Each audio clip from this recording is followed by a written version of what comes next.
9. Lingley's parents stay in Yuanfen for almost a week. They celebrate the first 2 days of the new year with the family before going back to Dongshan. Lingley has almost forgotten about the city and finds life in Yuanfen, especially when her parents are there, to be filled with happiness. She shows her parents the cup and the bowl she has made with the help of her grandfather. It is impossible not to notice a fresh joy and enthusiasm in Lingley. Before she leaves, her mother has a long talk with Mr. and Mrs. Chen. Then her father is asked to join their conversation. Lingley is curious about what they are discussing, but she knows it is not polite to ask. A few weeks later, she will be told by her parents that on that day they promised Mr. and Mrs. Chen to make changes to their lives in the city and never to allow Lingley to lose her newfound spirit. Now there is only 1 week left before Lingley also has to leave. The grandparents want to see the children as often as possible and share with them the new spiritual insights they've been gaining in recent months. This is how they introduce the idea to the children. The two of us have lived long enough to have seen most things change, begins Mr. Chen. Great harmony had been the highest goal of our nation for centuries. We were not that much older than you when many of us thought that we had attained to this great ideal. All over the country, people were striving for equality and justice. We worked hard and were willing to make sacrifices. Poverty was being overcome. Women were being freed from the oppression they had suffered for hundreds of years. Basic education was beginning to reach almost everyone. Superstition was giving way to scientific knowledge. I feel the harmony more here than in Dongshan, says Lingley. Well, things did not go exactly as we had hoped. Problems arose that we must now try to solve, says Mrs. Chen. What happened? Asks Lu Ming. Your grandfather and I are coming to the conclusion that conflict could not have possibly brought us harmony.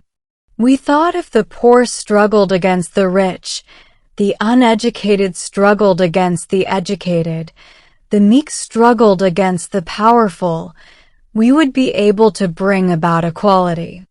I suppose some struggle could not be avoided, but once you get used to the ways of conflict, then you lose sight of unity.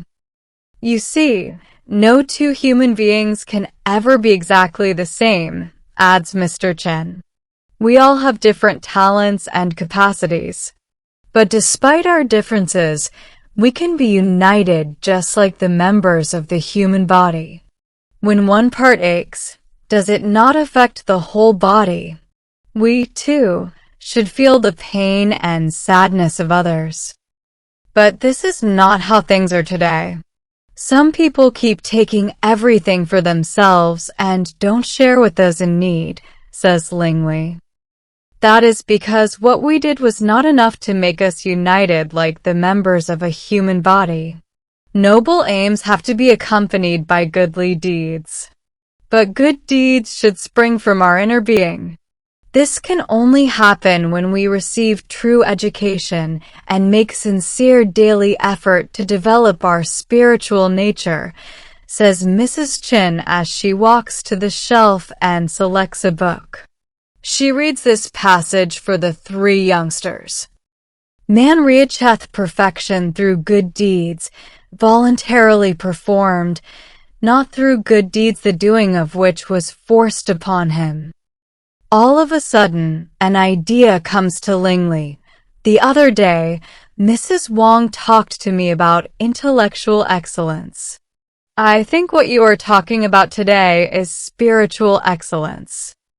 And that will be the topic of the lessons we will try to study together this week, announces Mrs. Chen with great excitement. Later, when the children are gone, Mr. and Mrs. Chen comment on how quickly Lingley understood the idea of spiritual excellence and how gifted she seems to be. Read and think about the following two quotations. Strain every nerve to acquire both inner and outer perfections, for the fruit of the human tree hath ever been, and will ever be perfections both within and without.